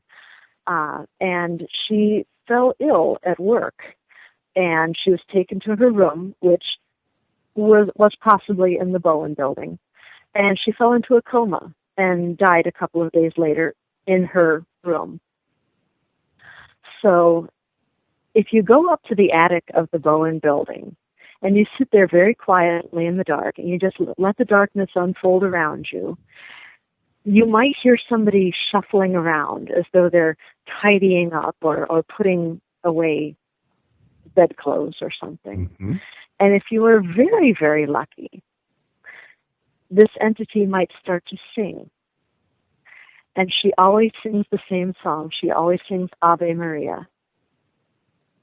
Amazing. And we like to think that is Mrs. Stewart still bustling around, still picking up after her students. The nursing school at the Peoria State Hospital was so incredibly popular and so well respected. It was the finest nursing school for decades, mm-hmm. and many, many students wanted to attend the school. So at the beginning of every semester, they had an overflow of students. They had too many for the dorm rooms in the building. So the overflow students were housed on cots in the attic. And it was Mrs. Stewart's job to pick up after these students in the attic, as mm-hmm. well as in the dorm room. So that's why she appears in the attic. I understand. Yeah. And that's the white ghost. I think that's what she was called in the yes, book. The white lady. Yeah. Yes. We like to think there are a couple of different interpretations of the white lady. Yeah. There are people that have seen a white lady. There could be two different spirits. I'm not sure. There could be Mary Stewart, and there could be another schizophrenic patient. Some people see her as a very threatening entity. They say she'll lean out of a window and glare at you, and she's got long, dark, stringy hair, and she's dressed in a white robe. So yeah, there could very well be two different spirits there that hang around the place. Understood. Well, getting back to something that Joe mentioned earlier, this is the anniversary of the invasion of Normandy, and the Peoria Hospital also had a wing for veterans, correct? Yes, absolutely. Dr. Zeller was one of the first people to realize that veterans returning from the Great War, from World War I, were coming home absolutely unable to integrate back into society. He was one of the first people to realize that there is such a thing as PTSD. Mm-hmm. And he set aside one cottage just for returning veterans and for people who came back from other wars with problems. And there is actually a parcel of Cemetery 1 that is set aside for veterans. And every single one of those graves always has an American flag on it. Well, it's brilliant that he was able to see this and honor our veterans and realize that they also needed some kind of help in a way before anyone else did. This guy was a visionary. Oh, absolutely he was. We all love Dr. Zeller. Well, he was a noble man who obviously took great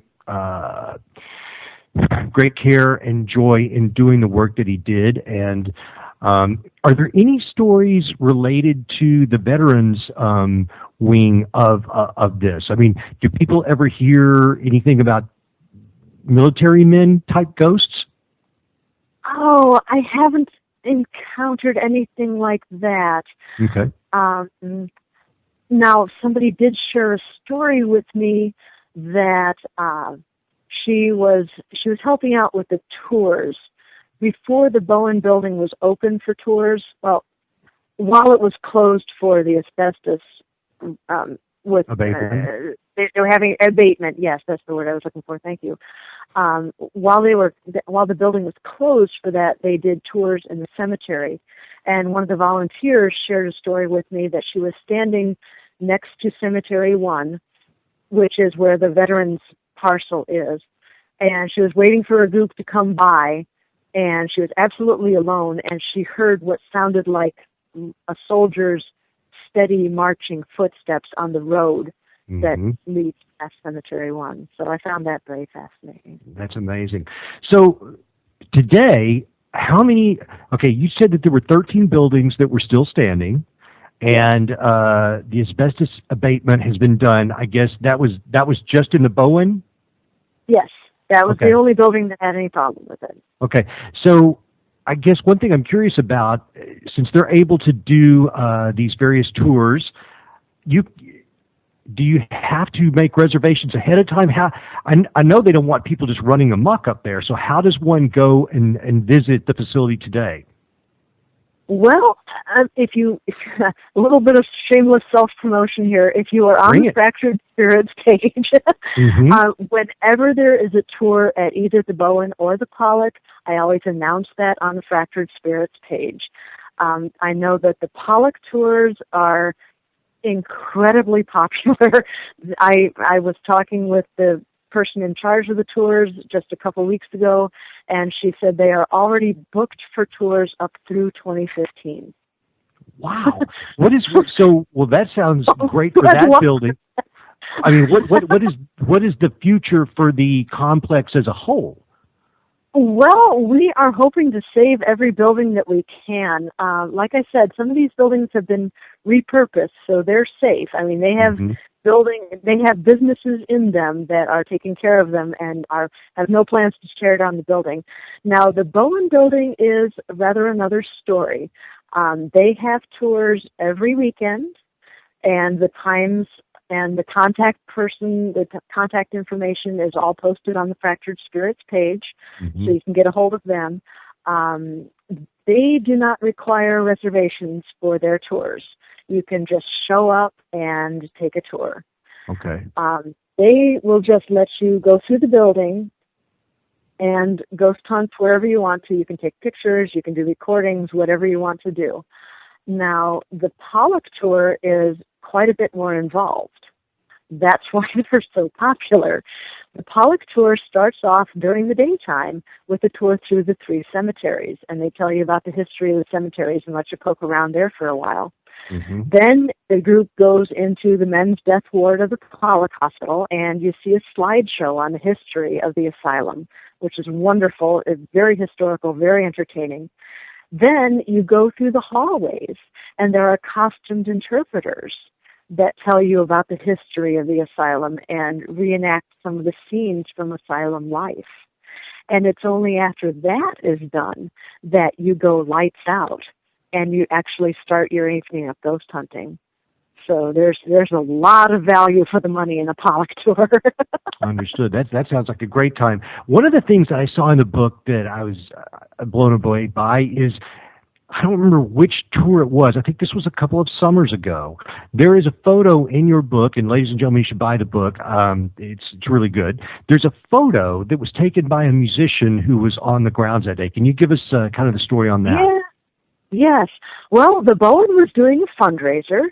The Bowen building is in much poorer shape than the Pollock Hospital. The roof needs repair. The entire building needs repair. So they do fundraisers every once in a while. And for this particular fundraiser, they had a couple of bands in. And during the break in the music, one of the musicians was walking around and was taking pictures of the building and happened to capture the figure of a nurse in the second-story window. She's absolutely beautiful. She is dressed in a white gown, a white apron. She has her dark hair up in kind of a Gibson girl style. And, with a picture that clear and beautiful and pristine, you just you have to ask yourself, is that really a ghost photo, or did they fake it, or what? Opinions are divided. I'll just put it that way. Opinions are divided. Sure. I like to think that it's real. I like to think that it is actually a nurse peering out of the window. I mean, heaven knows there have been all sorts of other pictures. I've seen a picture, one of the pictures on the Fractured Spirits fan page on Facebook is the picture of a little boy peering out of the window, and I saw that just minutes after it was taken on somebody's cell phone. somebody came rushing over to me with their cell phone going, look what I found, this is great. So I know that one's real because I was there when it was taken. There are a lot of children running around, ghost children on the premises, correct? Yes. Oh, especially at the Pollock Hospital. Somebody shared the story with me that he was there with his wife and his mother-in-law. And the two women were very, very sensitive, especially the mother-in-law. And the mother-in-law kept saying, look at all the children. There are so many children running around here. This is amazing. And so the wife and the mother-in-law had gone off to do their own thing. And this guy was wandering around with his recorder. It was a voice recorder. And it's something called an RT DVD. It's a real-time voice recorder. Mm-hmm. So you can actually listen to the recording as it's going on, and you can catch EVPs as they happen, which is really cool. You don't have to wait until you're done recording and then go back over the recording to find the EVPs. So he's wandering around. I believe this was in the women's ward. And he's wandering around, and he hears a noise next to him, and he says aloud, did I just hear somebody tapping on the window next to me? And moments later, he hears a child's voice say, yep, you sure did.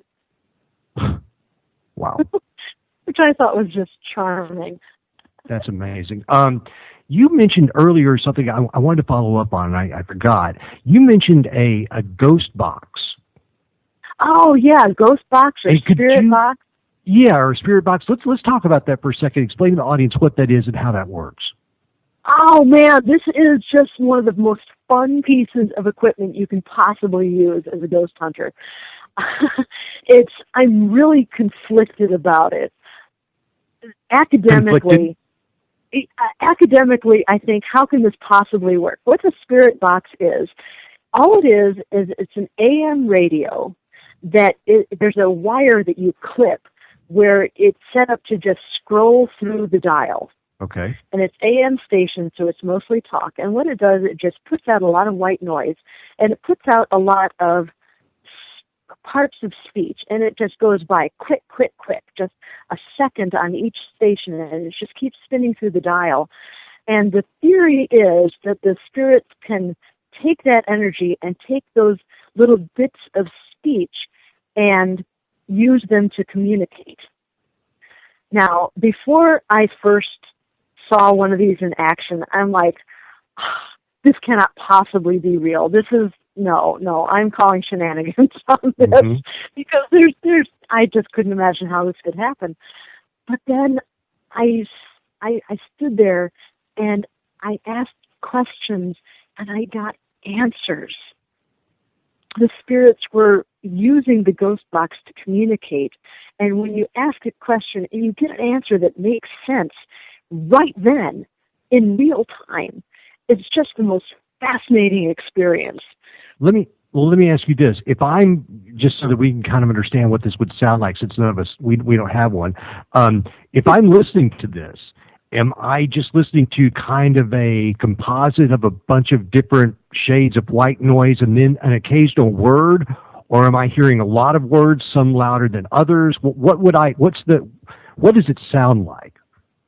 Well, what it's like to listen to a ghost box is there's a bunch of snippets of sound that are coming out of this box. Some of them are set up to have kind of there's a tone underneath it. It's about middle C, if you're familiar with that. Yes. And there's this constant underlying tone, and above that tone there are these snippets like bop, bop, bop, bop, bop, bop, bop, and it just jumps around, and sometimes it's static, and sometimes it's a word, and sometimes it's a burst of words, and sometimes it's a little burst of music, and it just goes by quick, just about that quick, about once a second. You get a different noise. And if there are people that are more attuned to it, that have used it more often than I have. But even I can pick out if you ask a question, you can sometimes pick out a word as it flashes by. And it's always helpful to have a recorder going, so did I really hear that? And you can go back and listen to it again.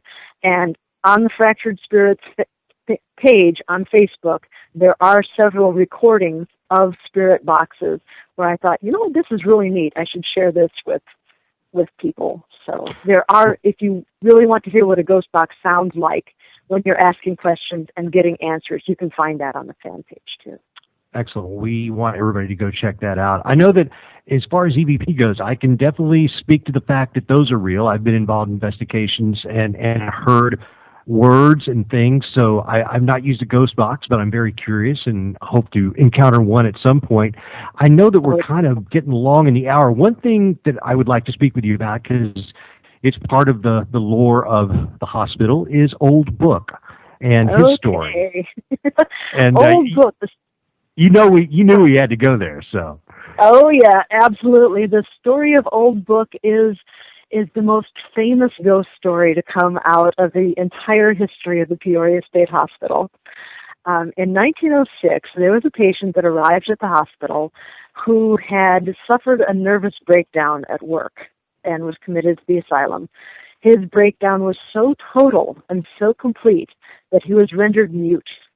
He was not able to tell the intake nurses his name. All anybody knew about this poor guy was that he had worked as a bookbinder. He worked in a bookbindery up in Chicago. And so the intake nurses wrote his name down in the book in the intake log as a manual bookbinder. And he became known as Bookbinder or Old Book. He wasn't particularly old. He was in his early 30s, I suppose. So he just became known by that nickname. And one of Dr. Zeller's genius ideas was that everyone needed to have a job at the asylum. Mm-hmm. So he put Old Book on the cemetery detail. It's supposed to keep the cemetery grounds nice and pristine. And one of his jobs was to dig the graves for every funeral. So and he was a big and strong guy too, right? Oh yeah. Well, he was on the crew that dug the graves, but yeah, mm-hmm. He did most of the digging. So he stuck around for the funeral for the first grave that he dug, and he was standing next to the grave, and the funeral was going on, and his shoulder started hitching, and a tear tracked down his cheek, and then he started sobbing openly. And pretty soon he just couldn't contain himself any longer. He walked over to this great big elm tree that was in the middle of the cemetery too, and just leaned against the trunk of the tree and just started wailing and sobbing and carrying on until the funeral was over. And then he collected himself and wiped his face off and came back and filled in the grave.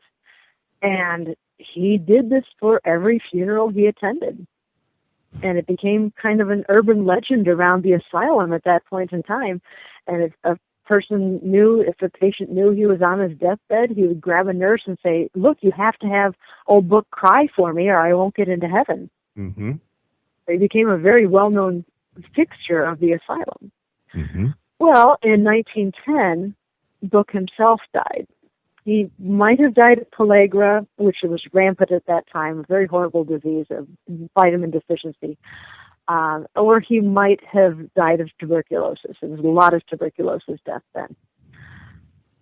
So they had a funeral for Old Book. He was very well liked, very popular at the asylum. So his funeral was very well attended. So they sang the hymn and they gave the eulogy. And the coffin was on top of the grave on a couple of boards, and there were ropes slung underneath the coffin, and the idea was for the workmen to lift up on the ropes to lift the coffin. They would slide the boards up, and they would lower the coffin into the grave. So they got done with the entire funeral, and they were about to lower the coffin into the grave. And 4 big guys grabbed 4 ends of the rope, and they heaved up on it to lift up the coffin, and the coffin just bounced up into the air as though it was completely empty. Mm-hmm. And at that very moment, everyone heard this wailing coming from the graveyard elm, and they turned to look, and there was Old Book leaning against the trunk of the tree, just howling and carrying like he had never carried on before, screaming and crying. And everyone just lost it. People fell to their knees. People ran away. They didn't know what to make of this. Dr. Zeller was at the funeral, And he marched over to the coffin. He said, "I want that coffin open right now." And as soon as they hammered the nails out of the coffin lid, and they lifted up the coffin lid, and as soon as they did, the wailing stopped, and the specter vanished, and they looked in the coffin, and there was Old Book lying in his coffin, undisputably dead. Mm-hmm. And we know about this because Dr. Zeller wrote about it in his memoirs. He said, "It was awful, but it was real. I saw it. 100 nurses and 300 spectators saw it." There were 400 plus witnesses to this event. Yes. Wow. And then, from what I understand, the elm tree was not going to go quietly either. The story doesn't end there. That's No. right. Within a few months, the old elm started to die, and they kept pouring water on it. They kept caring for it, but the leaves dropped, and it just started fading. And Dr. Zeller was a very safety-conscious guy. He didn't want a limb coming down and injuring somebody. So he sent out a work crew to chop the tree down. At the first couple of strokes of the axe, the workmen threw down their axe. They said, "Oh, we can hear the voice of Old Book coming from the tree, and we don't want any part of this." So they left their axe right there, and they just walked away from it. So Dr. Zeller sent a fire crew out to burn the tree down. So they poured gasoline all over the trunk of the tree, and they piled up kindling at the base of the tree, and they lit a match, and they touched the match to the kindling, and in the flames, they heard the voice of Old Book crying and carrying on, and in the smoke that rose from the kindling, they saw the face of Old Book. And they said, "Oh, we don't want any part of this," so they threw the water on it, and they put out the fire, like, no, we're not doing this. So the old tree was allowed to die on its own. And legend has it that when the tree finally did fall, it fell in between the rows of gravestones and didn't damage a single stone. No kidding. That's epic. that's pretty amazing.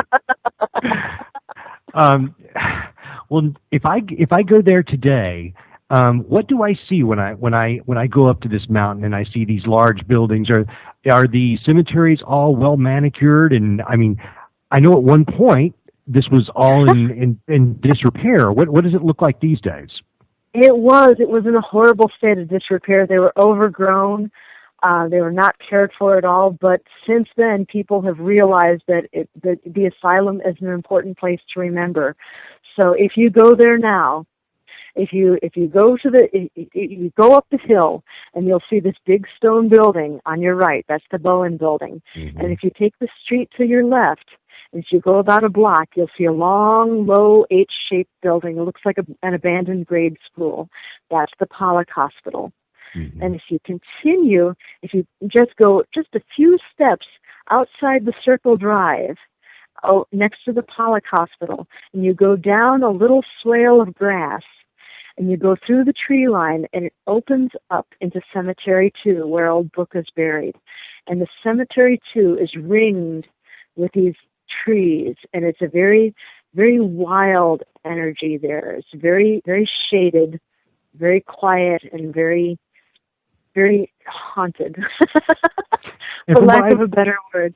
And if you go just a couple blocks, well, not even about a block and a half, you walk down the road, and the road curves, and there's another little swale of ground. And if you walk down that little slope of hill, you'll come to Cemetery 1, where Rhoda Derry is buried and where the veterans are buried. Yes. Cemetery 1 was for the people whose families had money. So even today, there are still bouquets of flowers on many of these graves. Cemetery 2 was the paupers' burial ground, so there are no flowers there. They're just the stones. They're just that wild green place. Mm-hmm. And then Cemetery 3 and 4, if you go around the Pollock Hospital, around the head of the ravine, it'll open up into a big, expansive cemetery, and that's Cemetery 3 and 4, and those are the later graves. And from what I understand, many of these grave markers just have numbers on them. That's correct, yes, and that bothers a lot of people. But it is actually Illinois state law that you cannot put a name on a headstone unless it is that person's legal name. And some of these patients weren't able to tell the nurses their name. Either they were too demented or not able to communicate. They couldn't tell the nurses their names, so they just went by a nickname. But Dr. Zeller made sure that every patient had a number, and the number was what was put on the headstone if they didn't know the actual name. And he was very conscientious about keeping records. And the people at the Pollock Hospital actually have a book called the Book of the Dead, and they know which names go to which graves. And those numbers were mostly four-digit. Those numbers were mostly four-digit numbers. What's that? Most of those numbers were four-digit numbers, correct? Yes, that's correct, yes. And then you mentioned in the book, because as we go over this, I'm kind of remembering various things, you said that some people were getting text messages from four-digit numbers. That's something a little bit different. Okay. The text messages thing is that when the people at the Pollock Hospital were doing the research on the asylum, they came across a bus schedule, and back in the day, phone numbers weren't necessarily printed with the exchange, the three-digit number at the front. On the left side of the hyphen.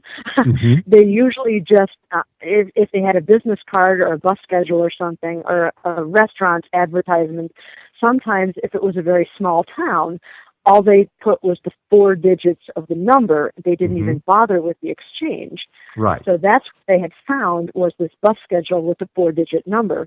And yes, people's phones would buzz or ring, and they would answer the phone and there wouldn't be anybody there, or they'd answer the text and there wouldn't actually be any text message that came through, but they'd notice that when this happened, it was a four-digit phone number that it was originating from. Wow. Well, that's amazing. What is next for you? What are you working on right now? Well, I am actually working on a book all about Rhoda Derry. Okay. I found her story so fascinating that I am writing an entire book on her, and I'm going to share her story with the world. Well, it's incredible. I mean, I can certainly see that. It's incredible, the woman who really the only thing she ever did was fall in love with someone, and then just had a incredibly bad set of circumstances as a result of that. Yeah, absolutely. It just boggles the mind to think of how her life would have been so much different if her future mother-in-law hadn't blown a gasket and threatened to curse her. And what happened to that family, the Phoenixes? They moved out west shortly after 1860, and nobody ever heard from them again. We do not know what happened to the Phoenix family. All we know is that they moved somewhere west. The Phoenixes did not rise again. Right. That was terrible. I'm sorry. But, okay. So when will we see the book on Rhoda Derry? I am still working on that. I do not have a release date for that yet. But rest assured, when I know, I will announce it on the Fractured Spirits fan page. Excellent. And we hope you will come back on and see us at that point. I want to invite everybody to go to Sylvia's Facebook page that we've been talking about tonight. I spent a lot of time on there today. It's just facebook.com/fractured spirits. And then Sylvia's website is sylviashults.com. Sylvia, are you on Twitter or anything, or? I signed up for Twitter, but I'm such a technophobe, or technotard rather, that I just haven't actually done with anything with it. I am signed up, but that's about as far as it went. Oh, no worries. I was just curious. So you're writing this new book, and so if we want to take tours up there, you would be involved with those. I absolutely am involved, yes. I volunteer at the Pollock Hospital, and the ghosts have gotten to know me there, and they have been messing with me plenty. When really? I was sitting in... Yeah. Oh, yes. I was there for a tour at the end of March, and I got there on a Saturday for the tour, and it had been a long day. I just wasn't feeling very social. So instead of hanging out with the other actors at the front of the building, I just went back to the women's ward where my scene was. I just sat there and read a book for a while. So I'm sitting there reading a book, and all of a sudden the lights go out. I didn't think anything of it. I just said, my first thought was, wait a second, the tours haven't even gone through yet. Why are we going lights out when the tours haven't come through yet? So I said, hey, there's somebody back here. Could you turn the lights back on, please? Thanks. Mm-hmm. And the lights came back on. And then that's when I noticed that I would have expected somebody to say, oh, sorry, didn't know you were back here. Sorry about turning the lights off. I didn't hear anything. So I'm like, okay, that's kind of odd. So I'm sitting there reading my book, which happened to be a history of the asylum. It was a book called Asylum Light. Mm-hmm. So there's a door that I go through during my scene, a door that leads into the women's ward. I'm sitting there about 4 feet away from the door, and from the doorway I hear somebody go, just sigh? Yeah. Kind of like... That's all it was. Dum-de-dum, another day. Right, exactly so. Wow. Okay. Well, I tell you what, that's amazing. Sylvia, thank you so much for coming on tonight. This has been a blast. I really enjoyed your book. You guys, you can get it on all the major vendors, Amazon. I actually bought an iBook version on iTunes, and it's really good stuff. It's a fast read. It's a very enjoyable read, so I encourage everyone to go out there and look for it. And Sylvia, thank you so much. Thank you, Michael. I appreciate your kind words, and I've had an absolute blast talking with you tonight. All right, fantastic. Well, until next time, and we'll be looking forward to the Road to Derry book. And I just want to remind you guys to check in with us next week. We'll be talking about Laurel Canyon and rock and roll, and that's going to be a really interesting show. Joe, I want to thank you once again for being my producer extraordinaire for the evening. And you're too kind.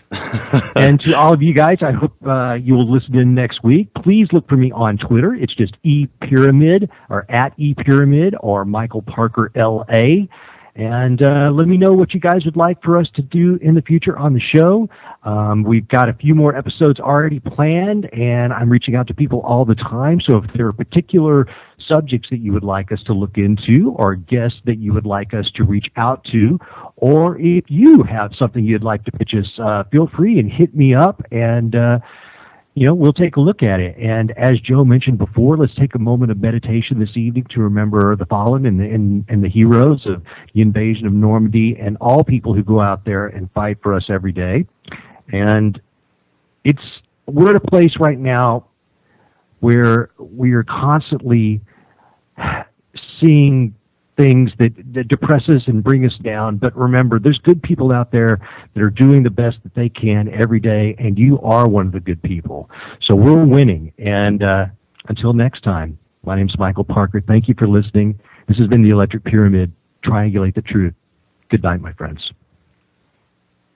Thank you, everyone, for tuning in to Electric Pyramid. I'd like to remind everyone to please make a donation to the station to provide the platform for the host to broadcast these quality shows. And also, please, I am encouraging the acknowledgement of D-Day and everything the veterans have done, not just 70 years ago, but into recently also. Amen. And Michael, one more time, who do we have on next week? It is David McGowan, and he is got a book. I don't have my note in front of me because I don't want to mangle the title, but it's Weird Scenes Inside Laurel Canyon. Right, and it's basically the idea that the Laurel Canyon rock and roll scene was not as organic as we thought it was. I've only read a couple of chapters. I'm fascinated by the idea. So, and he seems like a very clever and humorous fella. So, the bit of his work that I've read, I've gotten a chuckle out of. Yeah, I'm looking forward to it. You have a good lineup of guests this whole month. Yep. Getting with tonight. And Chad Meek after that, and then Robert W. Sullivan. So, you guys, if you get a chance, go to Sylvia's website, pick up a book, and that's about all I got for the evening. Me too. We're going to be signing off in just a few moments here. And as everyone knows, this is the second episode of Electric Pyramid, and there's a lot of other shows. We have some good guests on my program coming up. Yeah, who's coming up for you guys? Well, this Sunday we have. We're just going to have a discussion this Sunday, but we have Joe Atwill the following Sunday, and he's the gentleman who wrote Caesar's Messiah. He's like the title. Yeah, it's a good title. He did some quality research on the historical level. On let's just say he's putting forth a good argument on the people who may have actually penned the New Testament. Really? Yes, and of course this was met with great criticism. You know, you're going to get it anytime you're going to write a book on politics or religion. There's nothing you can do about that.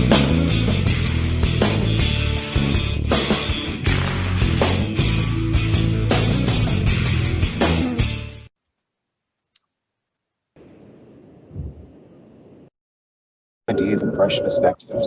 If at any time the alternative viewpoints you absorb while inside the pyramid become too distressing, simply say to yourself, I'm happy. It's like a tomb without a roof. Good day.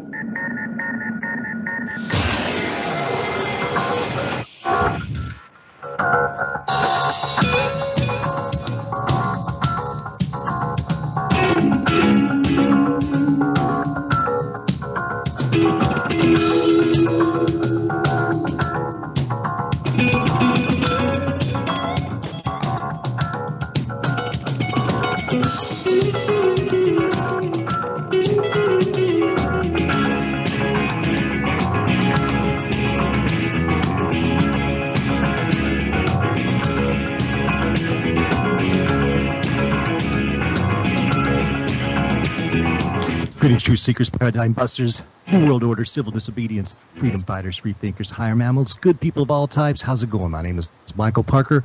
Welcome to episode 2 of the Electric Pyramid, coming to you as always from an undisclosed location here in Hollyweird, California. Hope you're doing well. And riding shotgun is my good friend and confidant, Mr. Joe Kiernan. How are you doing, brother? Excellent. Good. Thank you. How are you tonight? Good. I'm doing good, man. It's going to be a good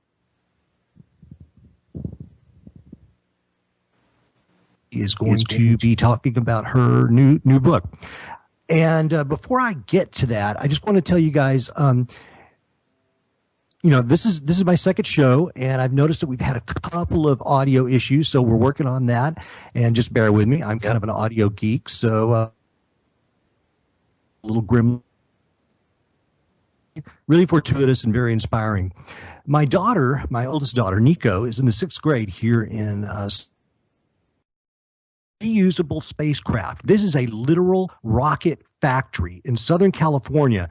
And what's amazing about it is if you've not been on his website yet, go onto the SpaceX.com website and take a look at this new capsule, the Dragon V2. It is stunning.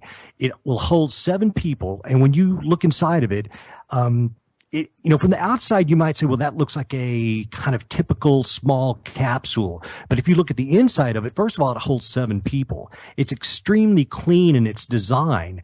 And there's this fold down kind of touch screen. It looks like a cross between Minority Report and Star Trek. And it is just unbelievable. And when you go into the facility itself, what you soon realize is that they are literally building these spacecraft, the rockets that take them into orbit and the craft that sits on top, all inside of this one building. So they've got these large rockets that they have called Falcon 9s, and that's for the lighter payloads. For the heavier payloads, they have a Falcon 9 Heavy, which looks essentially just like the same rocket, but with additional rockets on the side. And then on top, they have this Dragon version 2 capsule. Now, what's amazing about this, here's a man, the guy's only 41 years old, and I believe that he made most of his fortune by creating PayPal. And, of course, he also owns the Tesla motor automobile company. But this guy is not bad for a side business. It's not bad. Right. And this guy, this guy, it's amazing because he's literally in competition with countries like China and Russia, and then major American defense contractors like Lockheed Martin. And frankly, he's kicking their behinds. And he has got the first private enterprise spacecraft to dock with the ISS. And so I encourage everyone to go on to the website and take a look at what he's doing. It was very inspiring to me. And one last thing about this, what was funny and in a way kind of sad is that so we're all there watching all of this, and the kids, these are sixth graders, boys and girls, some of whom were interested for a little while. Some of them were not really interested at all. And yet myself and all the dads and the parents that were there, we were all slack-jawed. And I think that kind of speaks to this situation that we have now where, listen, I'm going to give away my age. I remember the Apollo space program, and it was incredibly influential to me as a child. It just blew my mind. And yes, we did go to the moon, people. So we did go to the moon. Okay. And as a kid, when I saw that, it was just stunning to me. And I've lived with that my entire life. And through the 80s and the 90s, not to knock the shuttle program or any of the unmanned craft that we have, but it just doesn't invest the human species in the same way that a craft loaded with humans going to some place does. And when I was watching these kids, I was just kind of noticing they were not really nearly as interested in this as the adults were. So I guess all I'm saying is that I found it very inspiring. I'm glad that someone is bucking the system and kind of taking the future into their own hands and creating a new technology by which we will someday move out beyond this planet. And I know that Elon Musk, he has a very strong feeling about wanting to colonize Mars. So I take my hat off to him. I encourage everyone to go onto the SpaceX.com website and check that out. It was really cool. There's been a few theoretical physicists over the last 20 years that have, it's like everything they always end up to where humans are going to be in 200-300 years from now. It was really not so much what we're doing here. It's how many places we're populating. Yes. It's incredible that this is that's something they've been pushing. Well, you know what? I mean, it's inevitable. And I think that is part of the human spirit to go and to explore. And yes, it's dangerous. And yes, it's fraught with risk. And yes, it's very expensive. But guess what? So's war. Yeah. And we do a lot of that.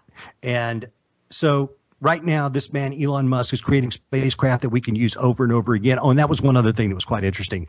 These large rockets, he's designing them so that they can be reused. So, you're not talking about an old Saturn V where we shoot that thing up into the air and then we lose everything except for the capsule that's got the astronauts in it. This is the only way that we will get ahead of the game. And his spaceships will be reusable. So I found it inspiring. It made me feel good. It made me feel in this everyday fracas of bad vibes and bad news, there was somebody doing something interesting and exciting and romantic in a way. How were these things? His new craft. How does it work in means of fuel consumption? Well, here's the deal. They have these new they call them Super Dragon thrusters, and it's so weird. You stand next to this thing, and literally, I'm telling you, I was 8-10 feet away from these major rocket thrusting engines. And there's 9 of them. If you remember on the old Saturn V's, there were 3 large jet nozzles at the bottom, right? Oh, sure, yeah. And the deal is, it's like once you set that thing off, once it was lit, it was going. There was nothing you could do about it. You couldn't be anywhere nearby. They had special tunnels underground to just take that energy. Right. That's right. It was insane. There was nothing, you couldn't shut it down. These are energy efficient for a solid propellant type craft. I don't remember exactly which craft, what the technical name for the fuel was. It was a sophisticated yet still somewhat conventional fuel type, but the engines are far more efficient. There's 9 of them on the bottom. If a couple of them go out, you can still run the craft, and more importantly, you can literally turn it off on the launch pad. Well, that is incredible. So. Yeah, because there's been a few disasters going back a number of years. Absolutely. Where it hasn't even left the tower. That's right. Men die. So there's no fuel tanks that are 100 feet long, and Well, the craft itself, yeah, the rocket itself is 244 feet, and wow, then it wow, that's splits bigger up. than I thought it was. Yeah, it's a big rig, and they are right now they are firing them off primarily from Cape Canaveral, Vandenberg, and then they also. I thought this was interesting. They're testing a lot of these rockets actually in Texas, right outside of Waco, and they're buying some new land for a new launch facility outside of Brownsville, Texas, which is far south Texas. Very cool. Yeah. So anyway, ladies and gentlemen, just check that out. I also want to tell you guys over the next couple of weeks, man, we have got some great shows. Next week, I am super excited about this. Joe and I are both big rock and roll fans. And there's this gentleman, Dave McGowan.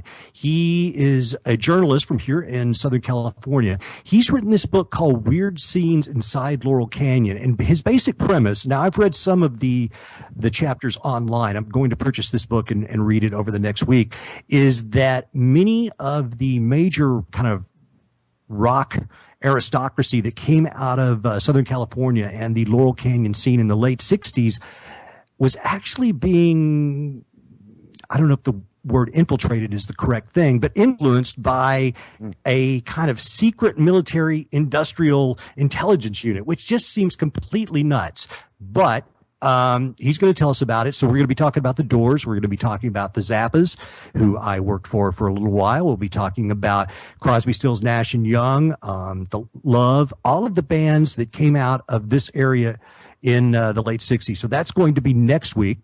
The week after that, we have, that's going to be, he's got a lot week for me to wait for next week. I know it. I know you're going to have a lot of Doors questions. I mean, because when I first met you, we were talking about the Doors. So I'm looking forward to the questions that you have for him about that. I'm really looking forward to it. I think he's going to have a lot of fantastic things to say. Yeah, I know that he's getting a lot of pushback on these ideas, but regardless, here's the deal. I'm going to bring things to the show that, we may not agree with, but I want to be thought-provoking. I want people to ask questions. I want information to be out there. And you know what? I'm not saying the guy's not right. I'm just a curious person. But let's see. After that, we have Chad Meek, who I believe was on your show just the other day. Chad is awesome. I caught a portion of that interview. Fantastic gentleman. I could have talked to him for another 4 hours, to be honest with you. Or more or less, he had so much to say that because he was speaking about his uncle. So he's basically speaking about a profoundly interesting gentleman who crossed paths and worked with a lot of the major influential minds, pre-World War II and immediately after. He worked directly with Howard Hughes and L. Ron Hubbard. Did he work with Jack Parsons as well? Yeah. From JBL? Yeah, right. Okay. Yep. It was just a lot of good minds around him one way or another, whether he was using them for influence or it was the other way around. I learned a lot from it when I thought I knew a good deal. So he was a very impressive gentleman. And then the week after that, which is the 26th, another guest that I know that you've had as well, Robert W. Sullivan IV. We're going to be talking about Freemasonry and esoteric symbolism. Joe, I got to ask you, have you ever considered... Scholar and a gentleman as well. Seems like it. Have you ever considered being a Mason? I've considered it. It's at the right time. I'm sure. I'm sure one day it's within the realm of possibility. It's just the time hasn't been right, and you know how my mind works is not being confined to particular dogmas. Yes, and rights and yes. And the patterns that I still have free reign of when and how I'm going to research and read but however, a lot of what I study is immediately the same, I should say, or they're one and the same. And I've spoken with many people on high levels for information going both ways. Because when you get to the old masters who try to spell things out for you, a lot of times in more recent books, it's of course people's interpretations, and it's the old telephone call thing. The more times it's transcribed and translated to a different language, there's always something lost. So certainly, you like to go back to the originals and once you